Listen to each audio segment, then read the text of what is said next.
A'udzubillahi minasyaitonirrajim. Bismillahirrahmanirrahim. Assalamualaikum warahmatullahi wabarakatuh. Alhamdulillahirabbil alamin. Wassalatu wassalamu ala asyrafil anbiya'i wal mursalin wa ala ahli washabi ajmain. Puji dan syukur kepada Allah Subhanahu wa taala. Dan tak lupa salawat dan salam sama-sama kita hadiahkan kepada Sayyidina Mustafa Muhammad sallallahu alaihi wasallam. Marilah kita sambung kisah Syekh Burhanuddin yang mana telah dapat cara bagaimana mengislamkan alam rakyat, alam Minangkabau, yang mana dalam fakat yaitu melalui para datuk-datuk penghulu, bahkan sampai raja dahulu yang harus diislamkan. Maka akhirnya Syekh Burhanuddin menyuruh Majolelo mendatangi orang nan Sabaleh di Ulakan yang memegang tampuak boleh dijinjang dan yang menghitamkan dan memutuskan, menghitamkan dan memutihkan. Orang 11 ini harus ditaklukkan lebih dahulu. Demikianlah Syekh Burhanuddin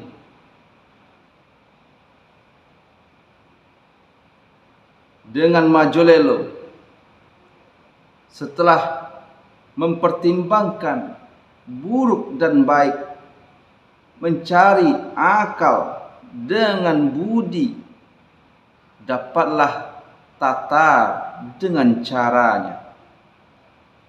Besoknya Majolelo pergi menemui Raja Ulakan yang bergelar Mangkuto Alam, kemenakan turun-temurun di pihak Datuk Maninjun,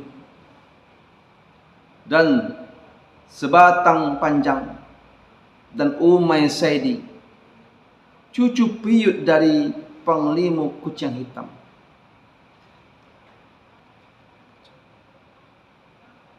Panglima Kacang Hitam. Elok kata bersih manis, diturut adat dengan halunya, maka mengadu, menghamparkan. Sayanglah Majolelo pada Mangkuto Alam, kayu nan basah tampek berlindung, menceritakan apa yang sedang diperjuangkan Syekh Burhanuddin. Oleh sebab pandainya Majolelo berbicara, terpahamlah oleh Mangkuto Alam segala perkataan itu, untuk mana kemudian diadakanlah mufakat antara orang yang 11 Ulakan dengan Syekh Burhanuddin serta Majolelo. Dalam musyawarah itu beliau telah menerangkan panjang tentang agama Islam dan menguraikan kedudukan adat nalama pusaka Nusang. Di dalamnya yang terutama sekali ditekankan ialah bahwa agama baru itu tidaklah merusak adat dan tidak mengacaukan masyarakat sebagaimana yang sudah dihebohkan orang. Tidak kenal maka tak cinta, tidak ditanya maka tak tahu. Berkat kekuasaan Allah Subhanahu wa taala, akhirnya dapatlah keputusan untuk pergi ke Pariangan Padang Panjang, terus ke Sungai Tarap, menemui Basa Ampek Baleh, dan langsung menghadap daulat yang di Pertuan Raja Pagaruyung. Karena walaupun orang yang 11 ini sudah paham, namun tidak juga ada artinya jika di bawah saja yang jernih, sedangkan di atas masih keruh. Maka pada hari baik, bulan baik, berangkatlah beliau Syekh Burhanuddin dan maju lelo bersama dengan Mangkuto Alam dan orang yang 11 ulakan, diiringi hulu balang seperlunya. Dengan tidak memanjangkan kisah ini, menempatlah Syekh Burhanuddin bersama orang 11 ulakan di Sungai Tarap pada Datua Bandaharo. Di sini segala perhitungan dibicarakan sesudah mengatur ilmu, menyampaikan niat dan maksud kedatangan mereka itu, maka berpahamlah basa ampe baleh dan maka berkumpullah basa ampe baleh dan kaum adat yang terkemuka. Disinilah perjuangan beliau Syekh Burhanuddin yang paling berat. Beliau bukan menaklukkan tubuh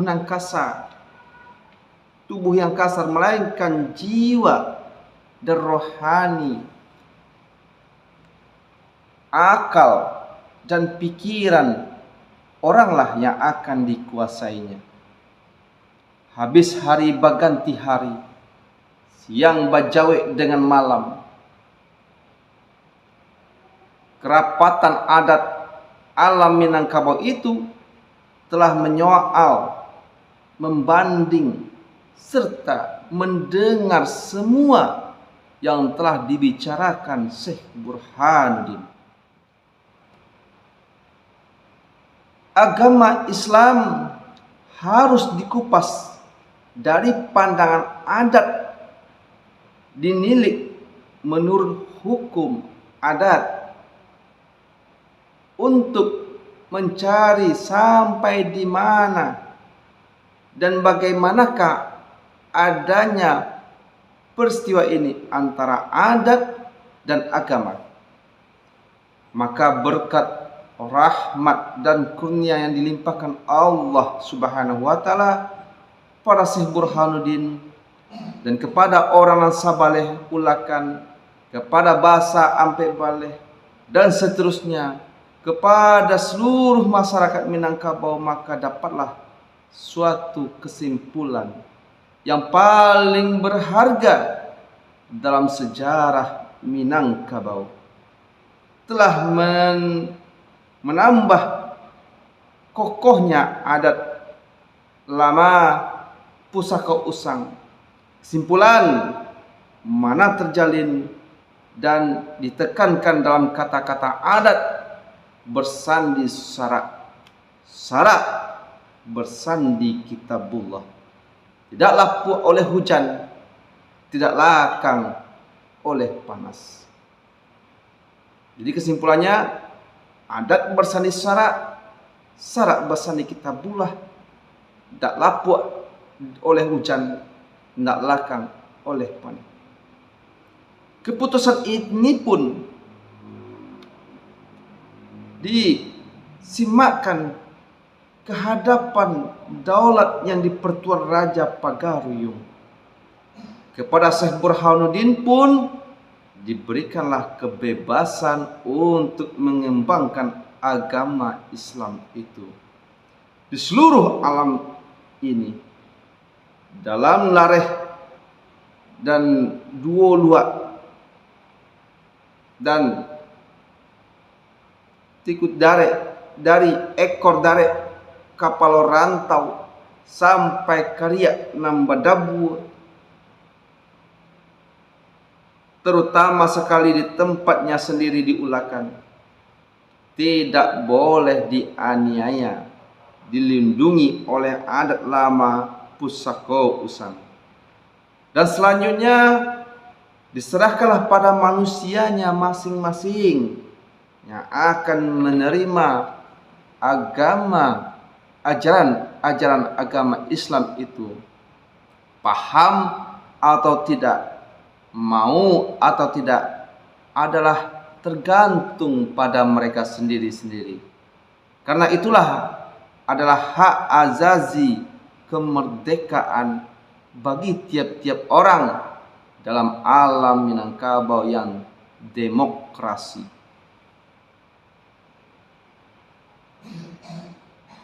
Peristiwa yang bersejarah ini telah memberikan kesan yang sangat baik dan beruntung pada rakyat Minangkabau, dan dari saat itulah adanya perkataan adai menurun, sara mendaki.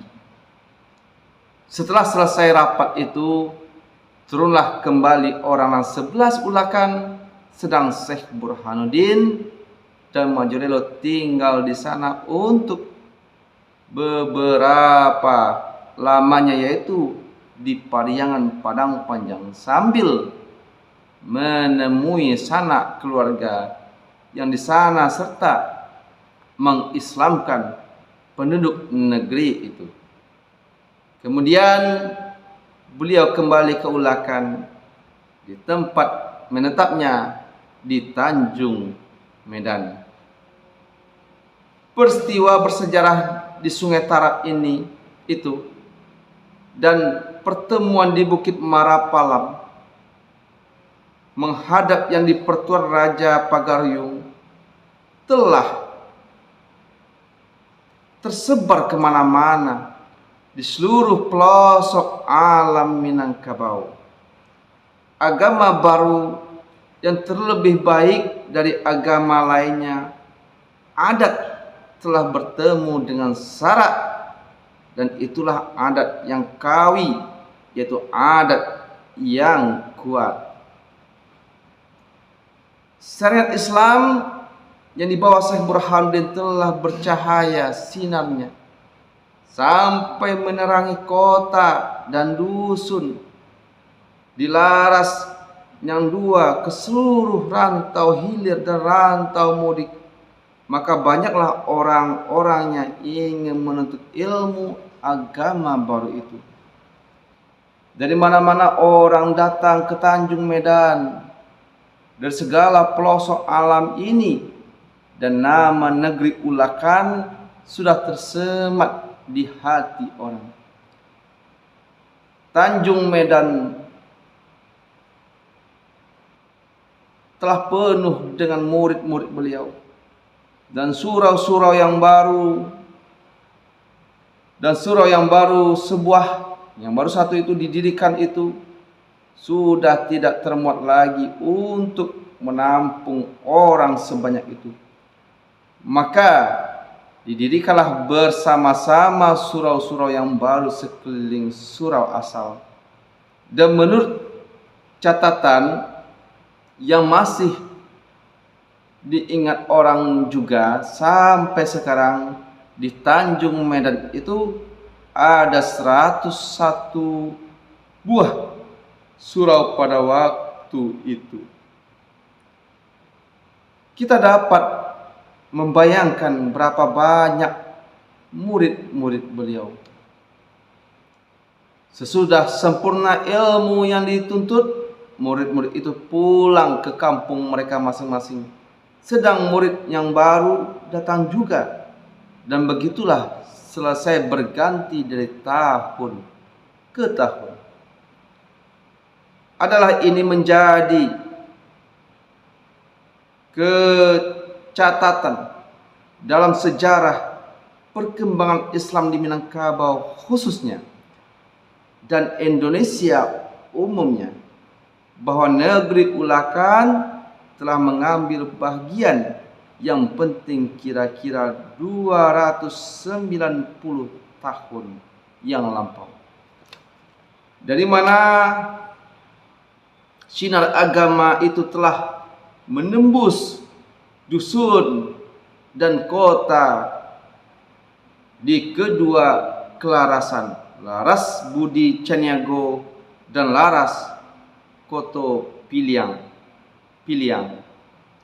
Ulakan dengan Tanjung Medan menjadi pusat agama Islam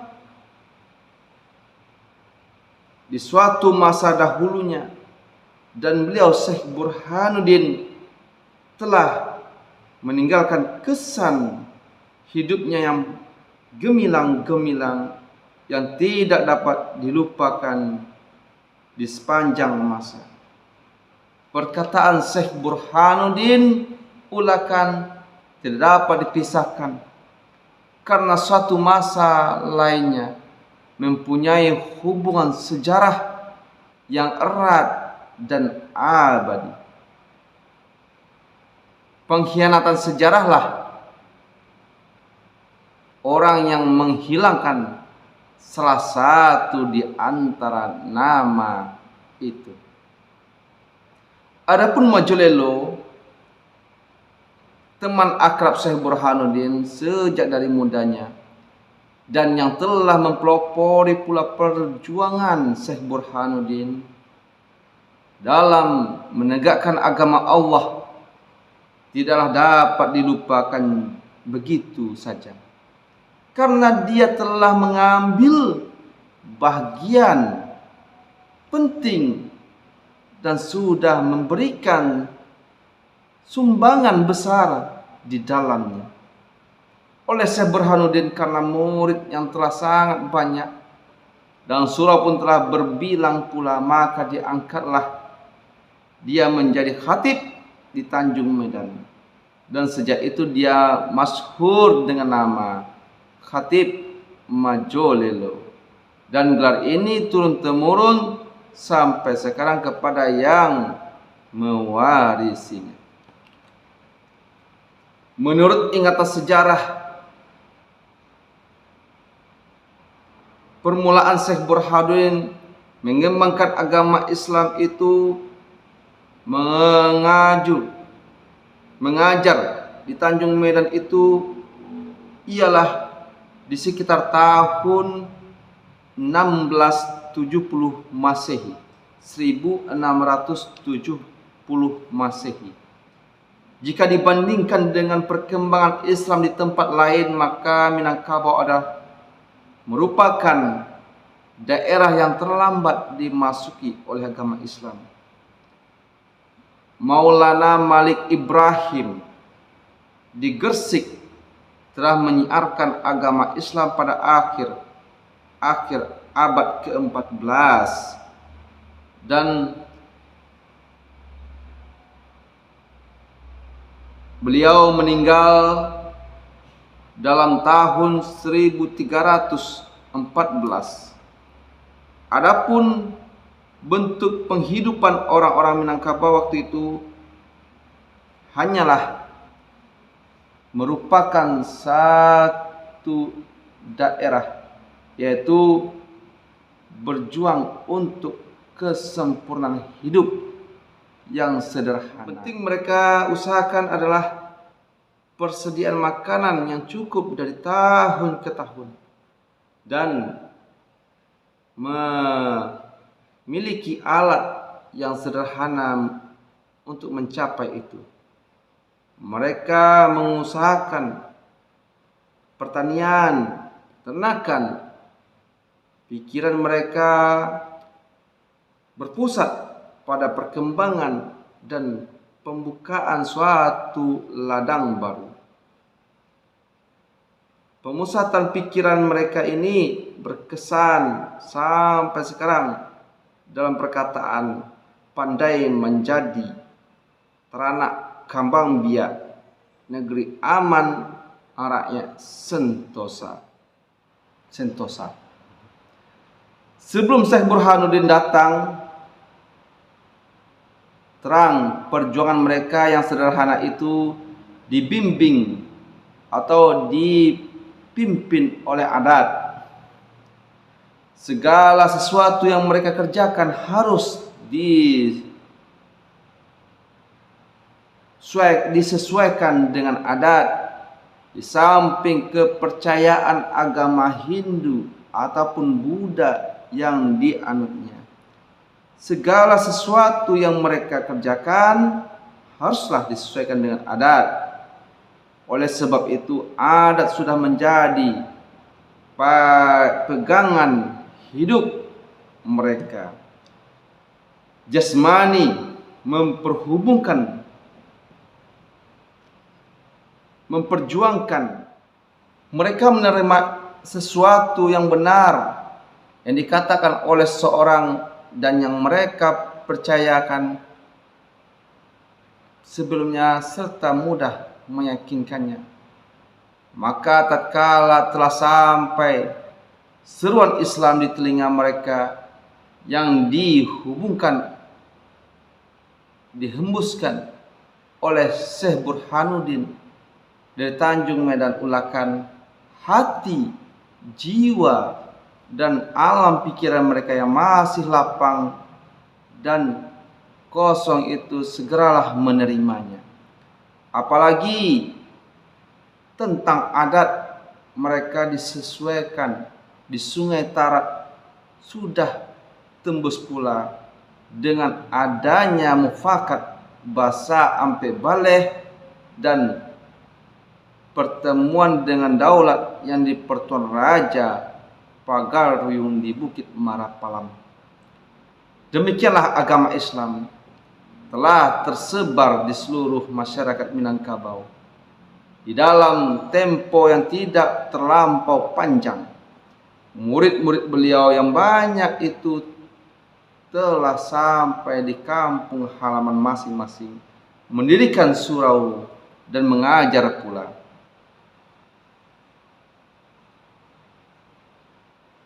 Perkataan adat bersandi sarak bersandi kitabullah sudah menjadi pegangan hidup.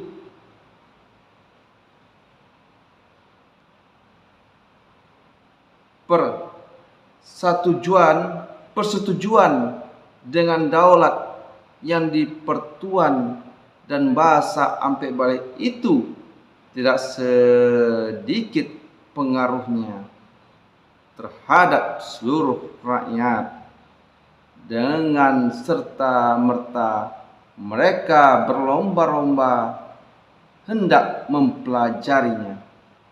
Di samping itu kebesaran Syekh Burhanuddin yang diagung-agungkan orang dalam kabar yang bersimpang siur telah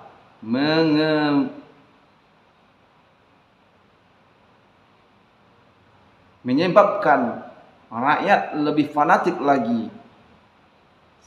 Setitik mereka laut dan sekepal mereka gunung, hingga agama Islam meresap di dalam jiwa mereka. Agama Buddha dan sisa kebudayaan Hindu terganti dan akhirnya hilang di masyarakat Islam, telah menjadi agama tunggal di Minangkabau, dan Syekh Burhanuddin bertambah besar dan masyhur lagi mulia.